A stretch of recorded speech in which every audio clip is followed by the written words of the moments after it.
99X, it's the Morning X, it's Barnes, it's Leslie. You know, Fram, the country is a little fractured. We all know that. We all know that, but the question is, what are we going to do about it? You know, you have those conversations at dinner, you have them in passing at work. It just is a problem. Well, I know. I'm calling right now who I think can fix it. Hello, Dr. Phil. Good morning. How are you? Doing excellent. Welcome to the Morning X, and congrats on your new book, We've Got Issues. Well, I'm very excited about this. Let me tell you, I did not plan to write this book, did not want to write this book, but I felt like I had to write this book because of what's going on in America right now. Well, you've fixed and helped so many people throughout the years. When did you have this epiphany that you needed to help out with We've Got Issues?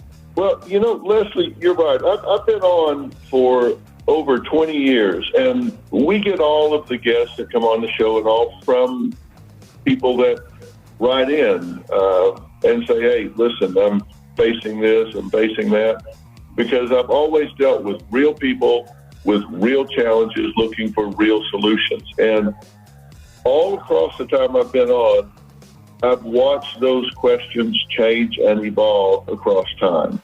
And, I mean, think about it. When I first started back in 2002, the first text message had never been sent. Wow. And think about it. That makes me really feel old to say that. But then along about 08, 09, the smartphone was invented, and it changed everything. The internet got really prolific, and that changed everything. All of a sudden, I had to start dealing with words, realities that didn't even exist when I started, like cyberbullying, online predators, kids living their lives virtually instead of in reality. I had to make those changes and adaptations. And now I'm having to deal with new things that are coming out. We've got social agendas being pushed on people. We've got what I call the tyranny of the fringe, where we have these people that have an agenda, whether it's ignoring history, rewriting science, rewriting all of the things that we've known to be true because they're fact-based and verifiable, coming up with new ideas, not what is true, but what they wish was true. And they're pushing it so hard in America that some people start to treat it as though it's reality. Dr. Phil, some of the people that get into these things in your book, like cancel culture and stuff like that, people start leaning towards, oh, this is political, and they get upset and they think it's a political conversation. And it seems any of these race issues, cancel culture, whatever, it always ends up being this like hotbed that starts brewing. How do you deal with that in a conversation?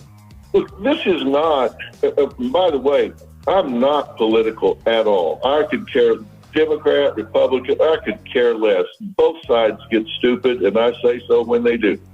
And what I'm talking about are cultural, societal issues here. That's what's important for us to focus on. That's where we need to realize that we have control. I do talk about free speech in the book.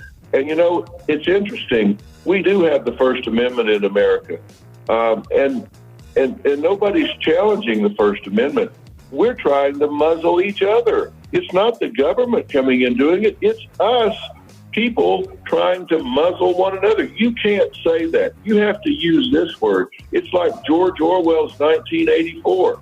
You can't say the list of words that will get you canceled, the list of words that will get people so criticized that they're scared to open their mouth anymore is so bad that the percentage of people that are afraid to express their opinion has tripled in the last 75 years.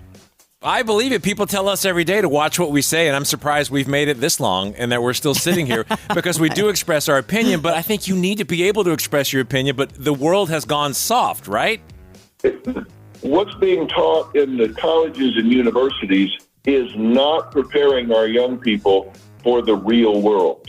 They're teaching that we should have a quality of outcome. That is absolutely ridiculous, in my opinion. How can you have a quality of outcome if you don't have a quality of input. If you got somebody sitting home in a beanbag eating Cheetos, and you got somebody else out working their tail off, how are you going to have the same outcome? You're not. We're talking to Dr. Phil, his new book, We've Got Issues. Do you ever think about this, Dr. Phil, that, when you were raising your kids, what it would have been like with social media? Because I think that plays into a lot of this. Oh, my gosh, I'm so glad that I got my kids up and raised before that was happening. But I've now got grandchildren, and I worry to death, and I talk to them about that, because double-digit number of young people get 100% of their news from TikTok and Instagram, which has no standard whatsoever. Can you believe that? No, it's true. Everyone wants to be a social influencer. That's right. And they get all of their news from there, and nobody is there's no standard as to whether or not there's any basis in fact in what's being said whatsoever. And they don't understand that there's an algorithm, which nobody understands, that decides what they get to see and what they don't get to see. And I can promise you this: people form their opinions on what they see and hear, not what they don't see and hear. So if all you're seeing and hearing is what somebody's feeding you, you're not seeing the whole equation. And there's a lot of research in this book that explains how that works in common sense, understandable terms. And man, is it scary. And Dr. Phil, what compounds that even worse, the fact that all of them are getting their news, the younger generation, from there, is that one of the newest trends on TikTok is lying. And people are making up these stories about infidelity. They're making it just to get their 5 seconds of fame, or their likes, and to get paid. Or they're making up fake stories about how I was the Super Bowl streaker and whatever. And these people believe it, and it goes viral, and it makes it worse. It does make it worse. And here's the thing: the internet, the social media platforms feed our kids information not that they want to see, but that upsets them. Why? Because it gets them to click more.